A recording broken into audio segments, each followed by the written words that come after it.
Good morning. It's a beautiful morning. We are reeling from an incredible, successful sellout raffle. Thank you all.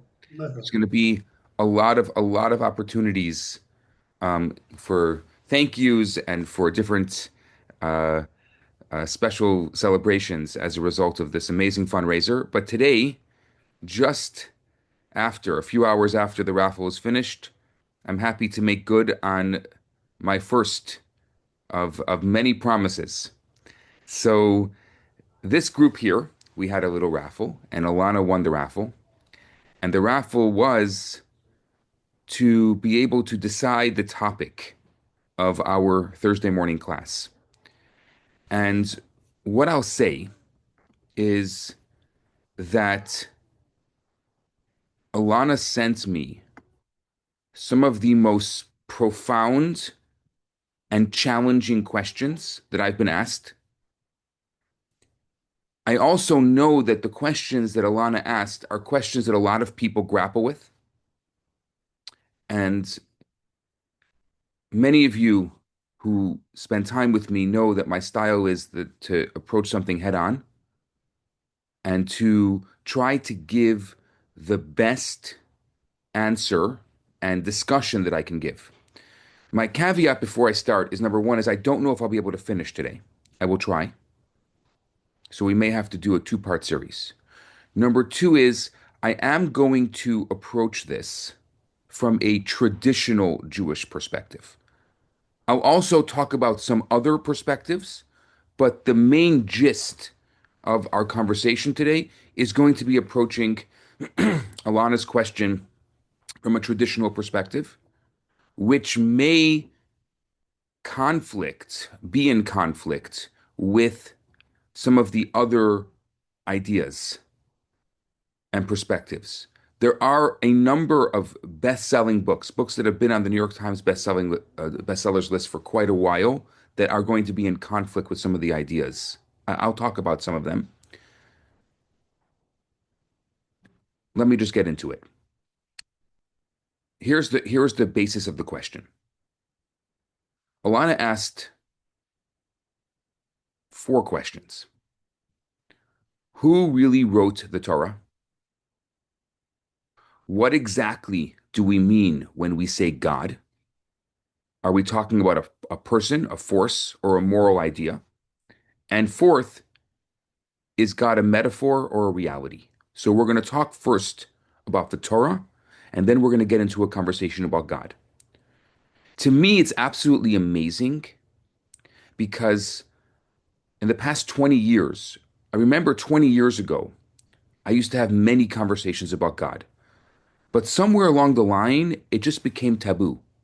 People just stopped talking about God. It just wasn't a conversation anymore. People stopped asking questions. And over the past year and a half, I have seen a shift where God is a conversation again, which is why I'm really happy to have this conversation now. For those of you who have the opportunities to sit on my porch on Shabbat afternoons, I have porch class on most Shabbat afternoons, especially in the summer when it's beautiful here in Montreal. This is the kind of conversations that we have.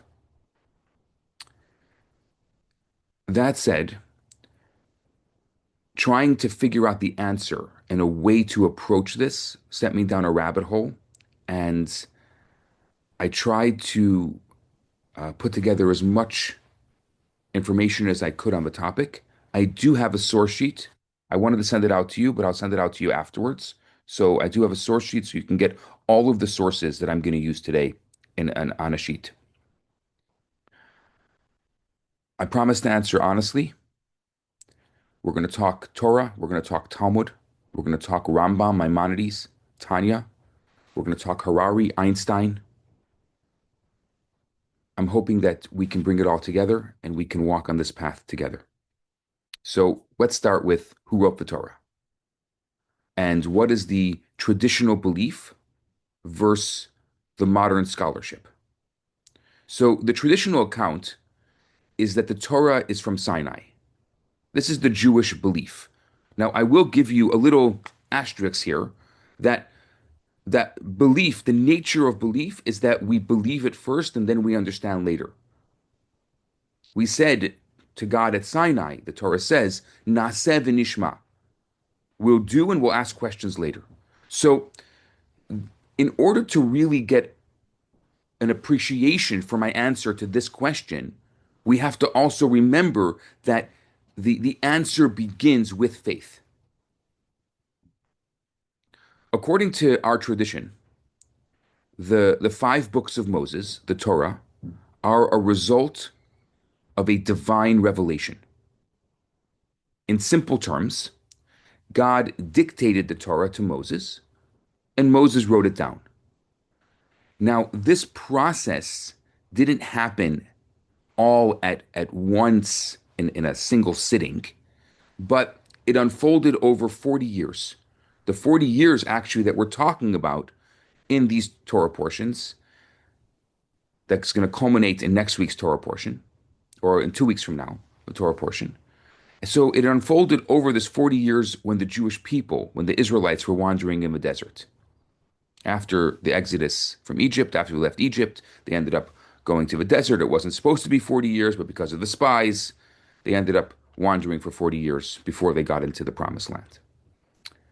The Talmud and the Midrash describe Moses writing sections of the Torah at intervals. So, for example, some parts he wrote shortly after hearing God's words at Mount Sinai, and other parts he wrote later as the events unfolded. And finally, near the end of the 40 years, like the book of Deuteronomy, Moses compiled the complete Torah scroll and then gave copies of it to all the tribes of Israel. According to one traditional opinion, it was only in the last weeks of Moses' life that he finished writing out the full Torah, and he delivered it to the Kohanim, to the priests. That's what it says in Deuteronomy. And even when he delivered it, he instructed that every person should make their own Torah. He made a mitzvah. There's a mitzvah, the 613th commandment at the end of the Torah is that you should write your own Torah. And many people, especially people of means, have written their own Torah scrolls. Now, for those of us who can't afford to write a whole Torah scroll, because you're talking about at this point probably around $100,000 to commission a scribe to write a Torah scroll, because there's 305,806 letters in the Torah. And because a Torah is not complete without every letter, you can buy a letter in a Torah, which many of us in this room have. And because the Torah is not complete without that letter, it's as if you wrote an entire scroll. Though I bless you all with the means to be able to write an entire scroll. Until then, I encourage you, if you've never bought a letter, let me know. I will arrange to buy a letter for you so that you can have a letter in the Torah. So Moses said that everyone should have a Torah of their own. And this culminated in Moses presenting a Torah scroll to each of the 12 tribes.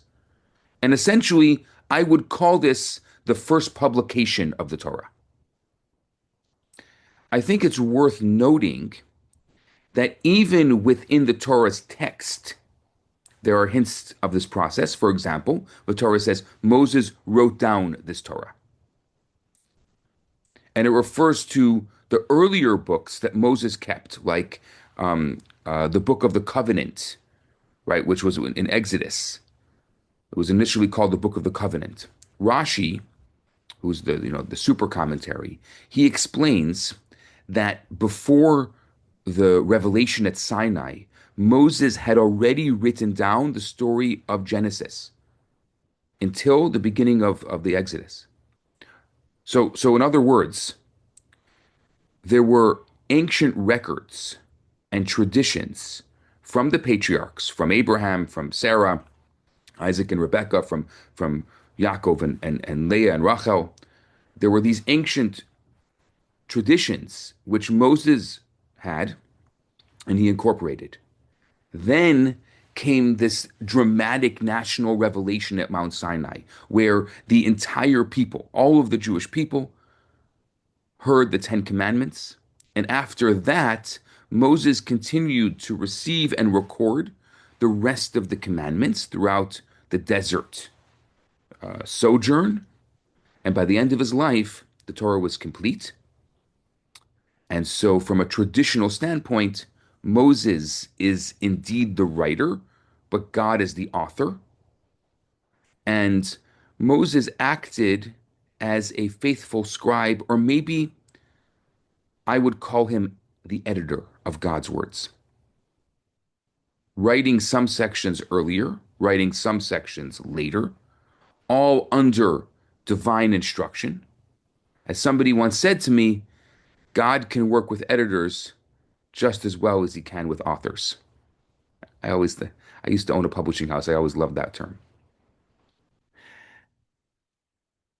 The involvement of Moses' hand, maybe quill and maybe prior documents, doesn't make the Torah any less divine in our eyes.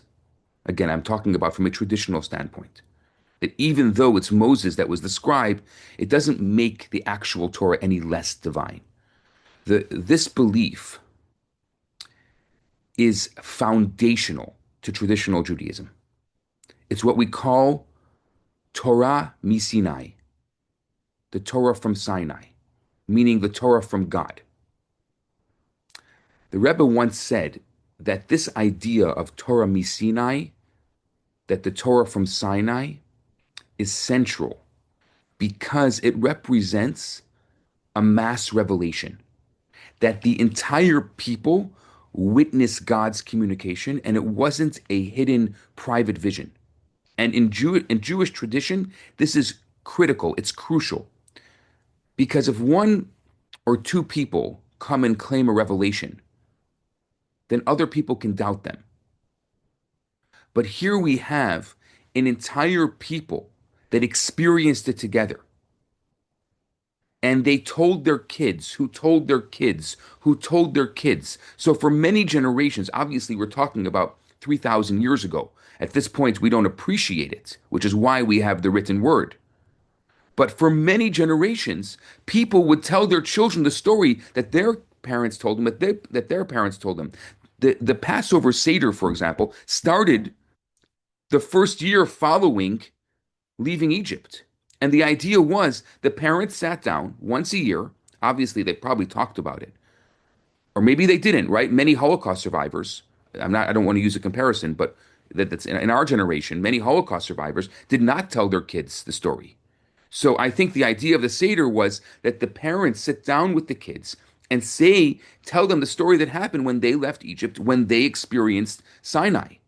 That was the point of it. Shavuot was you sit down with the kids and you say to them, this is what happened at Sinai. And then they're going to say to their kids, my parents told me what they saw at Sinai. And then they're going to say to their kids, my grandparents told me what they saw at Sinai.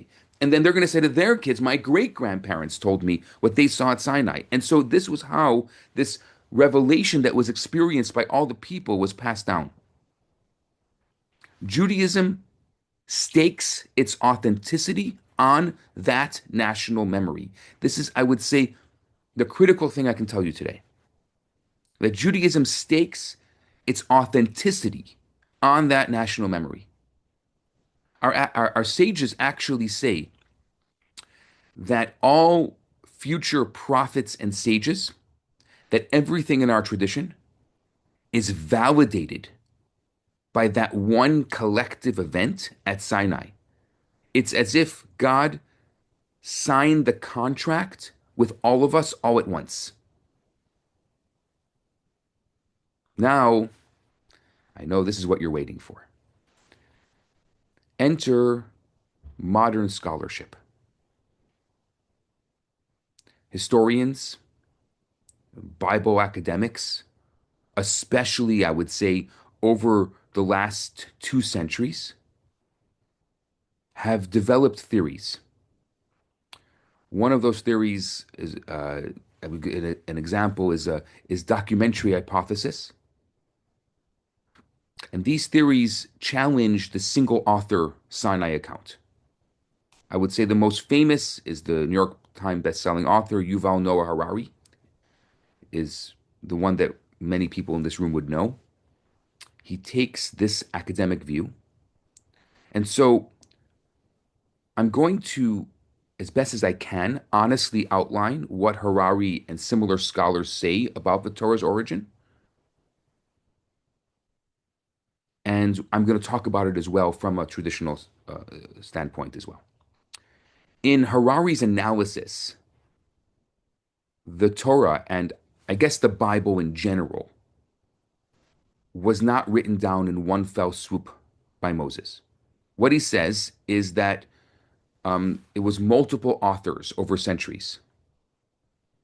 He describes it by that the text shows signs of different writing styles, of different vocabulary and perspectives. So he would say that that suggests that different authors or groups wrote various parts at different times in Israelite history. He says maybe between 800 to 500 BCE, long after Moses, and that they were later compiled into a book.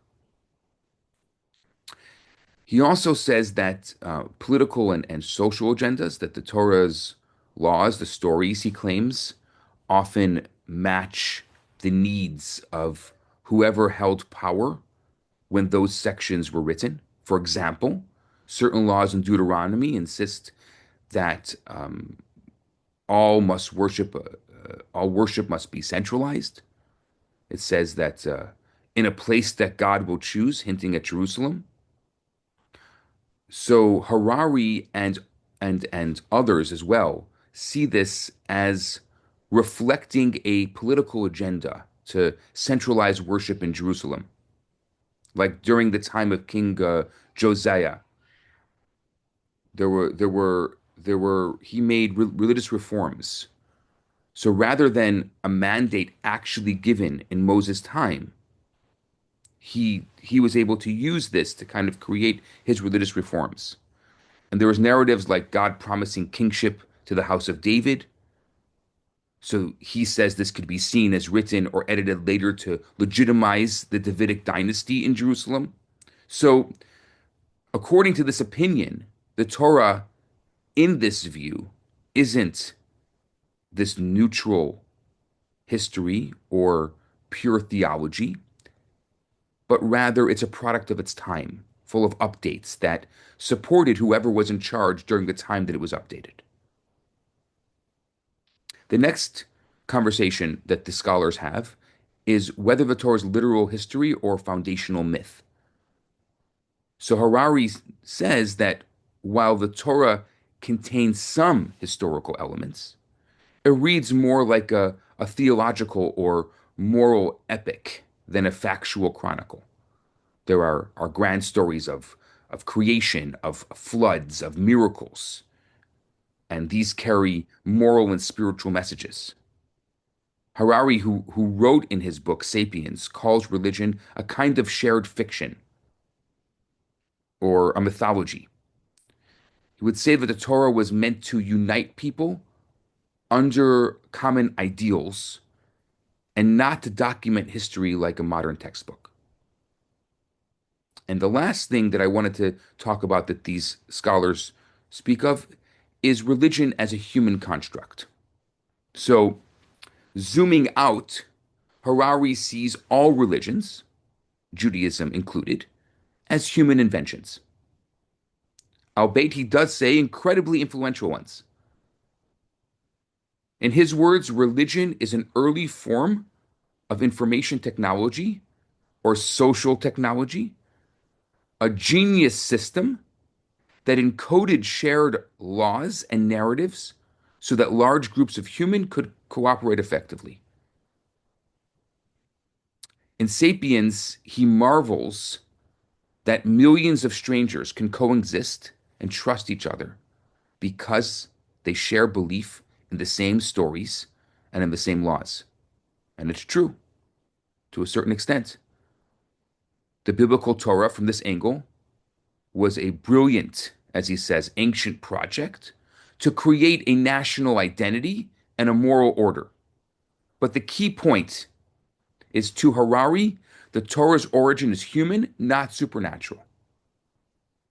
that its genius lies in human creativity and social needs rather than what traditional Judaism refers to as divine revelation. Now, I don't necessarily agree with him.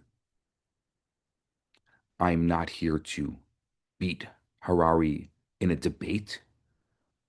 The point of it is to score points, is not to score points. I'm not interested in just having, okay, I'm gonna prove Harari wrong. That people have tried that. And that's not my style, and that's not my interest. I think that there's much value in what he observes, and I think there's much value in what he says. The Torah has indeed served as a unifying constitution for the Jewish people, and many other peoples have adopted that. It's been amazingly effective at preserving our identity across vast distances and ages. And maybe the most successful information system, as he puts it, of values in history. A secular historian can legitimately be in awe of that achievement. Ilana, in your question to me, you mentioned Harari calling the Torah a genius piece of information technology. And that is true. That standardized truths to hold society together, which I think maybe in a world today that needs a little bit more morals and ethics could be something that people should look at, and people do look at. I actually love that phrase, a genius piece of information technology. It recognizes the Torah's power, where we, I say we meaning traditional believers, will differ from Harari as how we explain that power and purpose. It's purely an outcome of human evolution and clever nation building, or is there a transcendent author behind it, using human history as that author's pen? And so I want to kind of bridge the perspectives. I want to offer a perspective that is honest about our belief while also understanding the academic view. From a Kabbalistic standpoint, we certainly maintain that the Torah is divine at its core. But we don't have to depict the process as God literally whispering into Moses' ear, every word in a vacuum, with Moses as the robot scribe. It's much more nuanced. The classical sources say that God's presence and voice flowed through Moses, flowed through his own mind, his own voice. So Moses wasn't an automation. He was a prophet with a towering intellect and a faithful heart. The Midrash says the divine presence spoke from Moses' throat. And Rabbi Chaim Vital, the 16th century mystic, explained that a prophet hears God's voice in his own voice, meaning divine revelation is somewhat filtered through the prophet's personality, through the prophet's language. And this is how Moses could have a writing style at all, yet it was all inspired and approved by God. Kabbalah even allows that Moses might have been acting as an editor under divine guidance. For example, Moses likely drew on those earlier uh, patriarchal and matriarchal chronicles from Genesis and God guiding him. So if we notice the Torah as having differing tones or different terminologies in different sections, our sages would not be shocked. They knew, for instance, that the book of Deuteronomy has a distinct style because it's basically Moses' own final speeches to the people, albeit given with divine inspiration. And if you look at that similarly, the legal sections versus the narrative sections. The legal sections of a Torah are going to read differently than the narrative sections because Moses received them in different contexts.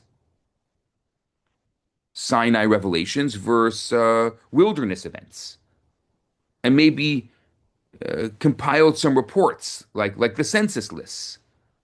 Right? There's two census in the book of Bamidbar Naso, and then again in Pinchas in next week's Torah portion. The bottom line is that from our perspective, multiple styles or stages in writing do not equal multiple authors opposed to each other. One composer, God, can write a symphony with different movements and instruments.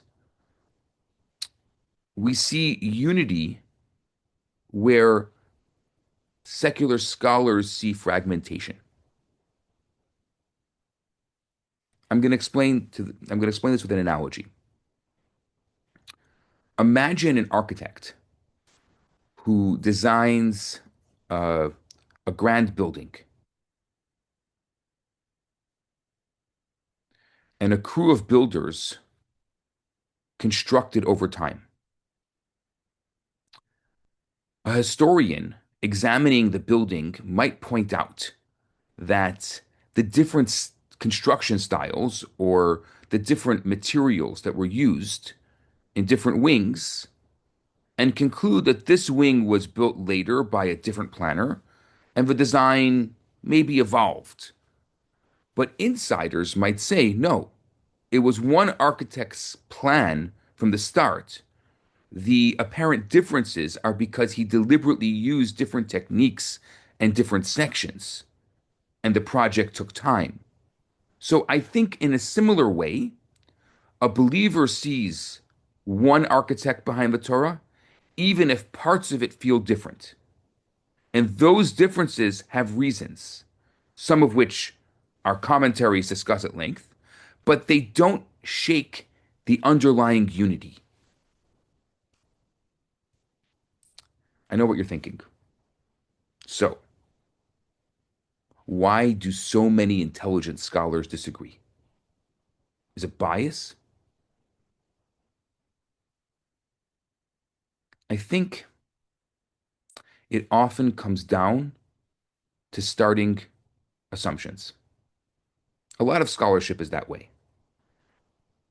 You have to begin with something. What's your beginning assumption?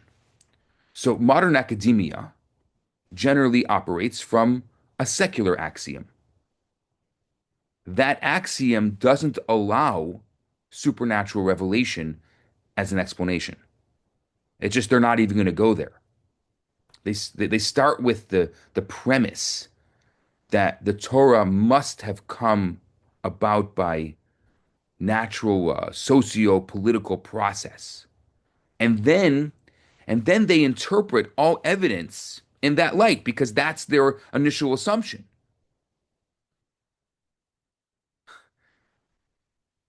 Here's what I would say. No amount of evidence for a Sinai event would sway those scholars because their axiom is real history can't include God talking to people.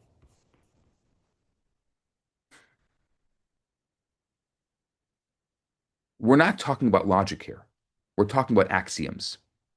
So if you presuppose that God doesn't or couldn't speak to humans or that God doesn't exist, then we're really just we can't have the same conversation. If you and I've had these moments. The younger version of myself used to like this. Get me up on stage with an atheist. I'm going to prove him wrong. Well, you can't prove an atheist wrong if you're a believer because you're talking about apples and oranges here. You're talking about two different conversations. So if you presuppose that God doesn't or couldn't speak to humans, then of course you'll conclude that humans wrote the Torah on their own.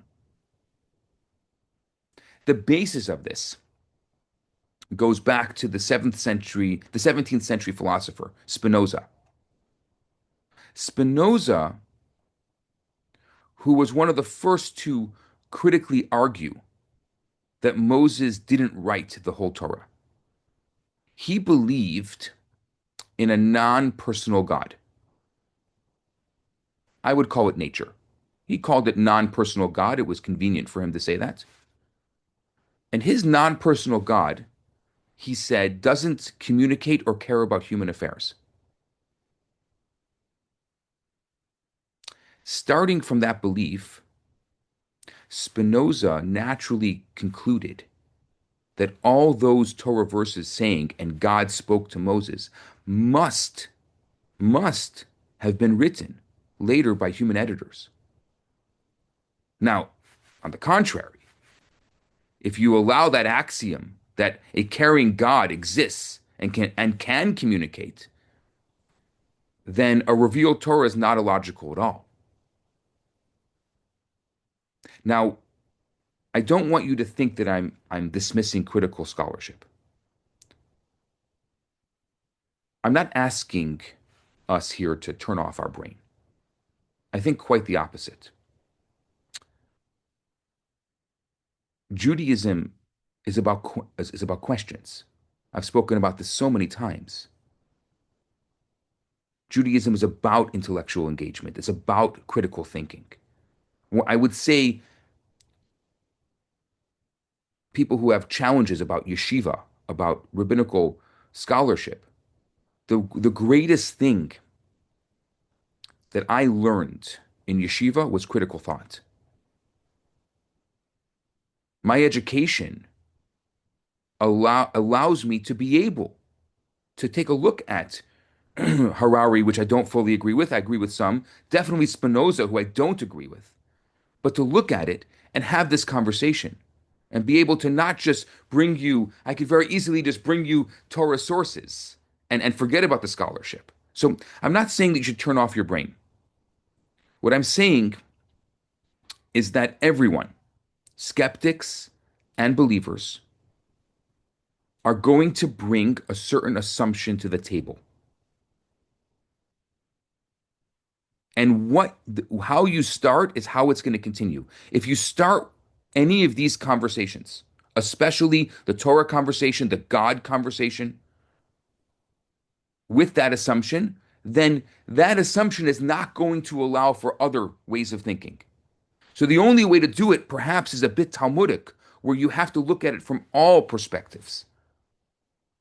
But I want to acknowledge the bias and the assumption, more the assumption than the bias, that exists between, let's say, a Harari, a Spinoza, and a Maimonides. So the believer says, I have millennia of Jewish testimony, millennia of spiritual experience backing the idea that God is real and that God spoke at Sinai. And the skeptic is going to say, we've seen people invent religions. We've seen people invent legends. So probably that's what happened here too. And each side is going to weigh the evidence through its own lens. And my role here, at least this is my personal opinion, my role here is not to attack the other lens, but to explain the traditional lens in a credible, empathetic way. I want to address Harari's specific points because in Ilana's question, she raised points about the Torah reflecting political agendas. And Harari talks about this, that I spoke about this before, that like centralizing worship or boasting David's lineage. So how can traditional Judaism, how can a traditional perspective answer that? So it's interesting. The Torah itself actually says that God will choose a specific place in the future for his sanctuary. It's in Deuteronomy chapter 12. It doesn't mention Jerusalem by name. It couldn't, because Jerusalem wasn't in Israelite hands. It wasn't in Jewish hands. But Deuteronomy definitely sets the stage for a central temple once they settle the land. So, from our view, this was a prophecy of the future, not a product of it. And I think in a similar way, promises about a king from the line of Judah or David can be seen as genuine predictions or divine plans that were later fulfilled. What a secular historian would call back projection by a later writer, a believer would call foreknowledge by a divine author. It's two ways of looking at the same data. And consider this. If parts of the Torah were written to legitimize the Jerusalem temple or the lineage of David, the Torah certainly doesn't read like a royal propaganda piece. Actually, it puts heavy limits on royal power. For example, in that same chapter in Deuteronomy, it says that a king must not have too many horses or wives or gold, and that he's subject to the Torah like everyone else. He's not above the law, the Torah law. It even portrays the people later in chapter 17 demanding a king as a compromise. That's hardly a sales pitch from King David's PR team, in my opinion. There's a Bible professor, Joshua Berman. He points out that the Torah was revolutionary in decentralizing power. If anything, he says, it turned the Israelite kingship into a limited, almost constitutional monarchy and elevated the idea that law is above the king, which, if you think about it, was a radical notion in the ancient world. The Torah placed the service of God not only in the temple, but also in every home, which is completely unique.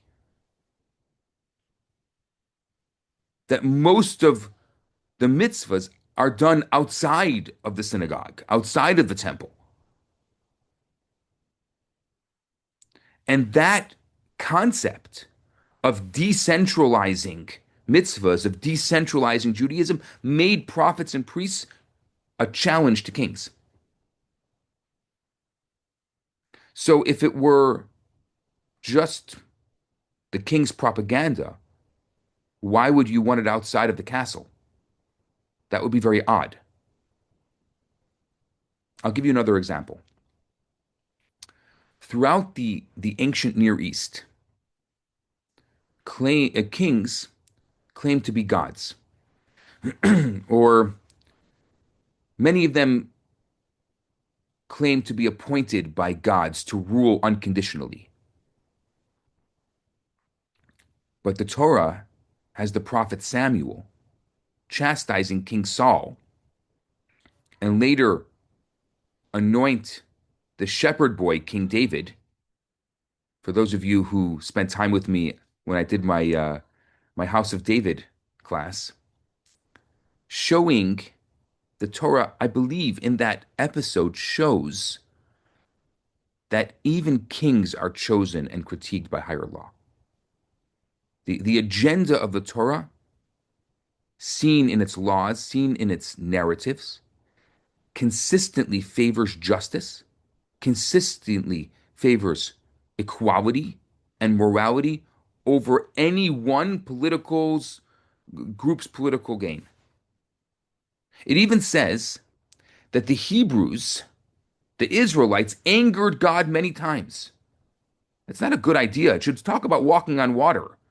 Why is it talking about God being angry at us? Not exactly a self-congratulatory national history.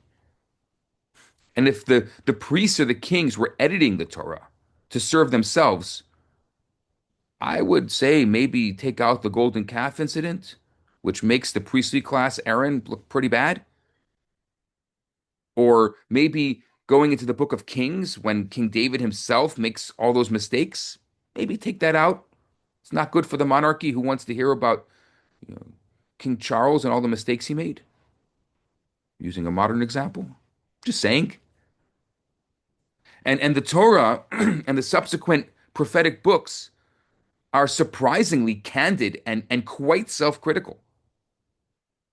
And this integrity is to us a mark of divine truth rather than a political spin.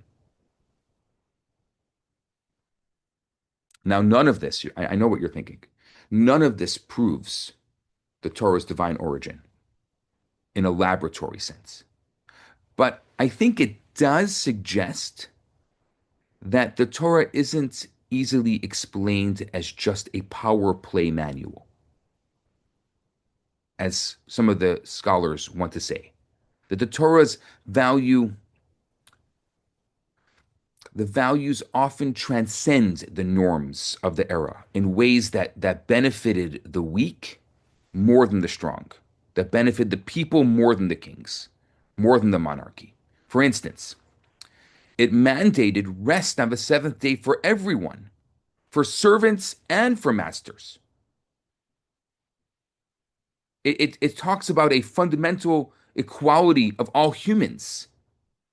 Words like humans are created in the image of God. That's not good if you're a deity. You don't want everyone to be in the image of God. Only the deity should be in the image of God. It instituted protections for widows, for orphans, for strangers. These weren't ideas that would serve the elite. Actually, the opposite. They challenged the elite. And I think, and here's a key element, I think historically, those divine values helped propel movements for human rights and ethics worldwide, even up into our generation. It's fascinating and maybe not coincidental that modern democracy and civil rights ultimately grew in civilizations influenced by biblical ideals, by one God creating all people equal. Rabbi Jonathan Sacks of blessed memory once said that the Torah introduced the ethical vision that would centuries later undermine slavery and tyranny. Now, Harari may look at Sacks and say, that's brilliant human innovation. That was good work. But we call it the fulfillment of God's plan to make the world a better place. That the Torah's wisdom was ahead of its time. There's another argument, not a proof of so much as an observation. One of my teachers once shared this with me. He said, look at the results. Somehow this Torah, if you follow it, produces an eternal people and a roadmap for a moral society. My teacher once said that all the evidence in the world might not convince a skeptic of Sinai, but the very success of Moses' teachings should make us pause. Moses taught that every human being is dignified and that God cares about the slave as much as the priest. Today,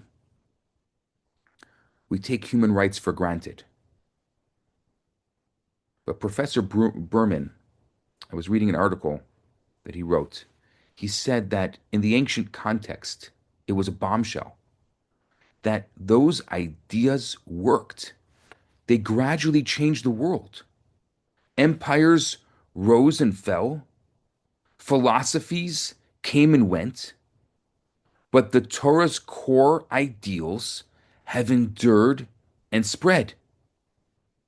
Because from a believer's perspective, from the axiom of believers, it's because truth lasts.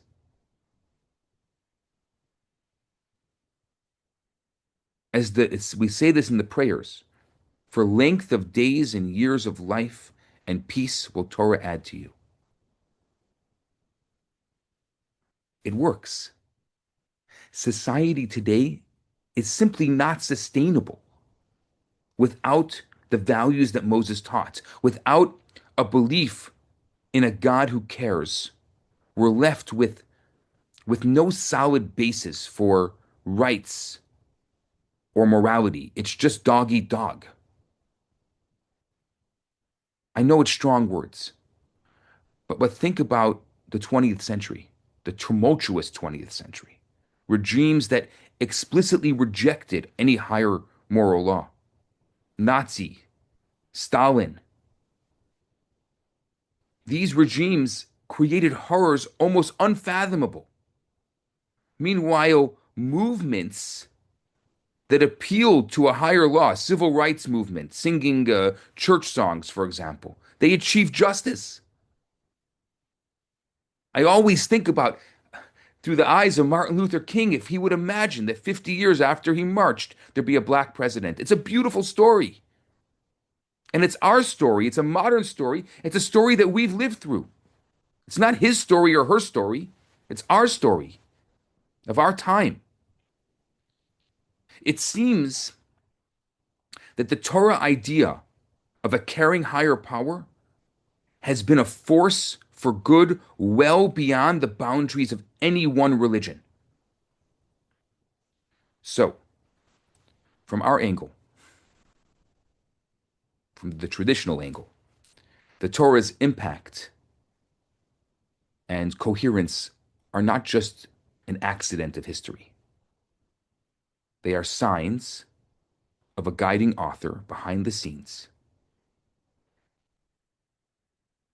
We happily acknowledge that human beings were involved in transmitting and compiling the Torah.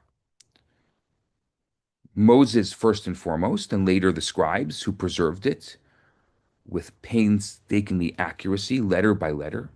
It's unbelievable when we found the Dead Sea Scrolls and we saw that in 3,000 years, not one letter has been changed. It was mind-blowing. But those humans were, we believe, carrying out the design of a higher intelligence. In a sense, I would say that God partnered with people in authoring the Torah. That our sages have a beautiful saying, that the Torah is not in heaven, meaning that once God gave it, it's for us, for the humans, to handle and to discuss, doing what we're doing, what we do here every single week. But they also say that the Torah is black fire on white fire in its spiritual form, meaning that it's of divine essence. And we see the Torah as a meeting point between heaven and earth, where heaven and earth kiss. Now, if that sounds mystical, it is. Kabbalah emphasizes that the Torah has infinite layers of meaning because it originates in the infinite mind of God. Yet, it's written in human language to guide real people. It's both divine and deeply human. I was talking to Sarah, And she was saying that one of her meditations lately is she just takes one word in Hebrew and starts kind of letting it bounce around her head and seeing, like, kind of piecing it apart and the layers and the elements and any word in Hebrew. That's how rich the language is. It's literally an infinite language that is also finite. That's why I think, and I can encourage anyone who hasn't studied the Hebrew language, I think it's a great uh, thing just to be able to appreciate the layers and layers and layers of understanding behind each and every word.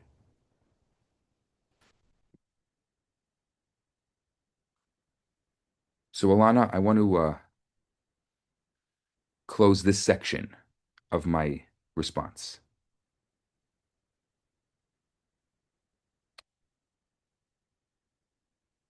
This is my honest view. And I have to say that I truly believe the Torah is the word of God, as our tradition holds. But I also understand why someone who's educated in modern critical methods would see it otherwise. I don't scorn that perspective. What I do is I invite you and anyone else to consider that the traditional view has its own robust logic and depth. It's not a naive magic book that fell from the sky. And if you thought about that, it could also be that a lot of people only learn Torah, they only learn Judaism when they're kids. So a lot of us have this infantile view and perspective of Torah. So if your Hebrew school taught it to you simplistically, it's because of your age, and you're not alone, because most people got this children's version and have to relearn it as adults. And that's somewhat, for many of us, of what we're doing here.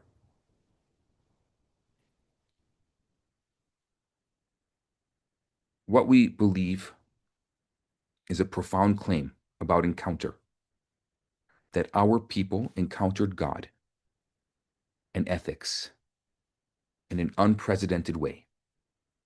And that story has been so strong. It's held us together ever since. And it's held together a people for 2,000 years, waiting every single day to go back home. There's not a people that have been in diaspora for as long as us that have held it together. And our secret has been the Torah. The historian Paul Johnson, a secular historian, if I can add, once wrote that in his opinion, no people has ever insisted more firmly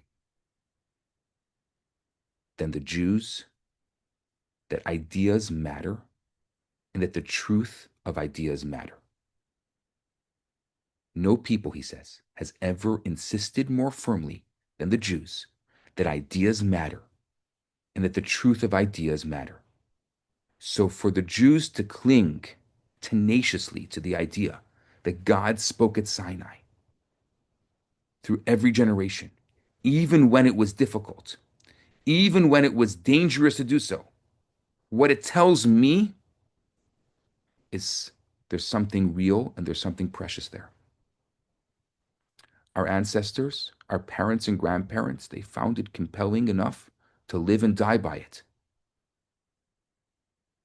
And for that alone is why I believe it and why I teach it with conviction and humility. So I want to just sum this up for you. Who wrote the Torah? Sorry. Who wrote the Torah? From a Torah, from a traditional Torah standpoint, God is the ultimate author, and Moses is the faithful scribe, writing over 40 years, integrating earlier documents, all under divine revelation. From a secular standpoint, various Israelites wrote it over centuries as a national saga or legal code. Those are two very different narratives. And my approach is to respectfully disagree with Harari's purely secular narrative. The Torah is more than an ancient Wikipedia of laws.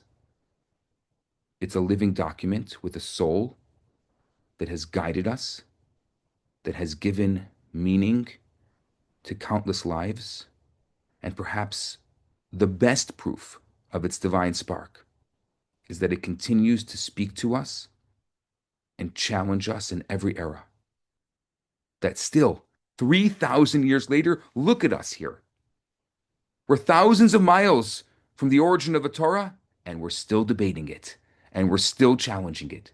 I love that more than anything else. The Torah means instruction. The word Torah is instruction or guide. And even Harari sees that it brilliantly guided a society and continues to. We just add onto what Harari says that it can do so because it carries God's wisdom and it carries God's will within it.